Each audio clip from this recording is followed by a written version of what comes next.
You should stop talking about CDs. You should quit collecting them, and I'll tell you why in this video. And you need to stop right now. Anyhow, welcome to Coffee Break. Make sure to grab your favorite beverage, coffee, soda, juice, whatever, and let's talk a little bit about CDs. But first, a little health update. So, as many of my regular viewers know, I had lung cancer. I completed the first stage of treatment here back at the end of February of this year. And I just got the word the other day from my oncologist that I am in remission. And now I just have to do immunotherapy for the next year. Once a month, I get an IV of medication that helps that immune system track down and get rid of the remaining cancer cells. So hopefully,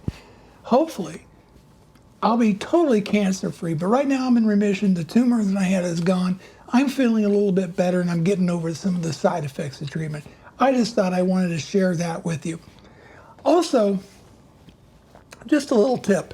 I'm not much of a radio guy, not really, but I've come on to a radio station, internet radio station called Radio Paradise. And if you haven't heard of it, it's excellent. We're talking flat quality music, no commercials, no subscription.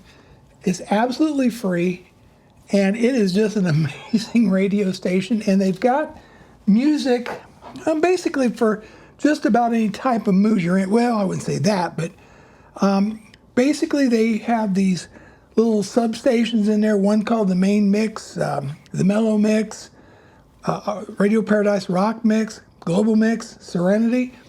And let's put it this way, if you just want to listen to great background music or discover new artists, this is excellent. And it's totally free, and it's very high quality. It truly is. I'm just putting it out there. You maybe already know about it. I have some very cool reviews coming up, including some tube-based headphone amplifiers. What else? And I've got a ultrasonic cleaner for records and more coming up. And don't freak out over the salt lamp on the speaker. That's just for background lighting when I record this video. Then it comes off. Now, let's talk about a comment that I got that inspired today's episode. It comes from John Smith-ZL8RZ, and this was from a couple weeks ago. And you can tell English is not his primary language, but here we go. Stop to talk about CDs. You only helps to prices up and affect collectors like me. Why do you think everybody stopped to buy CDs? I'm not. There's also a great deals on vinyl, not as expensive as many people says. Wow. My response to him, I believe it was him, was no. Just one word. No, I'm not going to stop talking about CDs. I think right now there's still an incredible value as compared to the price of matching vinyl. You know, a certain record on vinyl versus the album on CD, night and day difference in price. Let's talk about collecting CDs.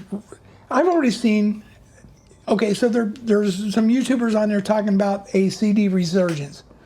Well, CDs never really went away. The number of units have sold has fell significantly thanks to streaming, but I believe more and more people are coming back to physical media.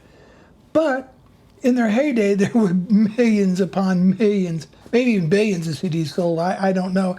So they're still out there, many of them, and they're still pretty doggone affordable, especially compared to the price of vinyl. And speaking of the price of vinyl, there's been some people that did the math, and they figured out with inflation calculators and so forth, we're essentially paying close to the same price adjusted for inflation today as that we did back in the 70s. The problem with that is that the buying power of our wages has not kept up with the pace of inflation.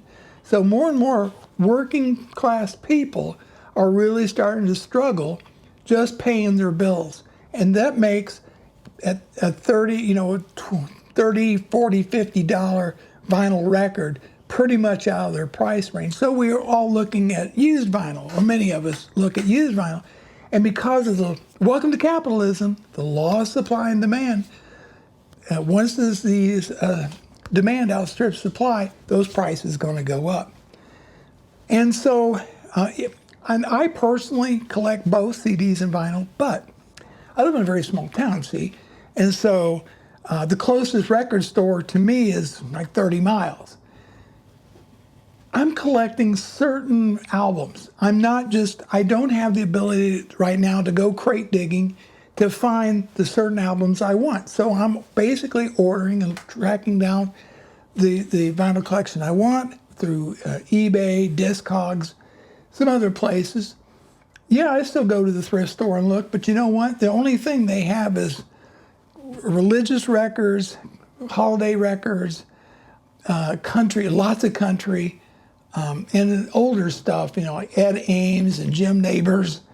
Many of the records are in terrible condition, and they're you just got them in a pile. You just got to go through the pile, and a lot of them are warped and scratched up, so that's not it. And even their CDs that they have for sale now are mostly just the same type of genre, classical, religious, country, and any rock and roll out. As a matter of fact, as I understand it, some of the people there are friends with other collectors, and when really good CDs come in, they hold them back for them. So bottom line is yeah, not much there. So I have to go online and order stuff.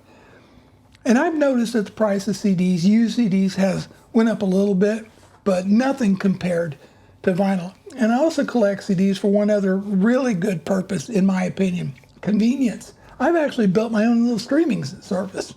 I have enough CDs right now where I can listen for days and never hear the same music twice. So that's what I did. Now everybody's mileage may vary.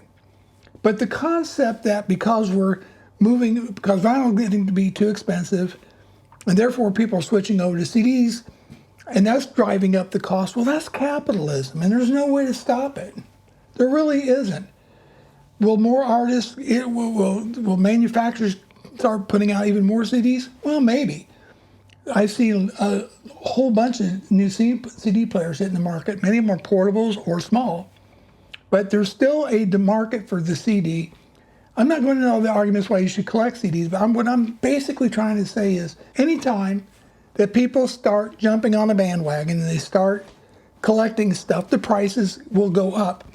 I've seen this repeatedly over my lifetime. My mother used to collect glassware. First, it was what they called carnival glass, and the price of that went up, but eventually that bubble burst. I don't think that'll be the case with CDs, but I don't think that they're going to climb like vinyl records did. But maybe I'm wrong. Maybe I'm wrong. That's what I wanted to share with you in this video. Keep buying those CDs, keep collecting them, keep the market up for it. Buy new CDs if you can afford it, because that helps the artist. It's just so beneficial when you can do that. But on the other token, save money, get your CDs, get your vinyl, whatever you want to collect. But just understand that just the mere act of acquiring these things can drive up the price if enough people do it. If the demand starts to outstrip the supply. That's it. Thanks so much for watching. Bruce Naylor, the Boomer Consumer. I look forward to your comments down below. Take care.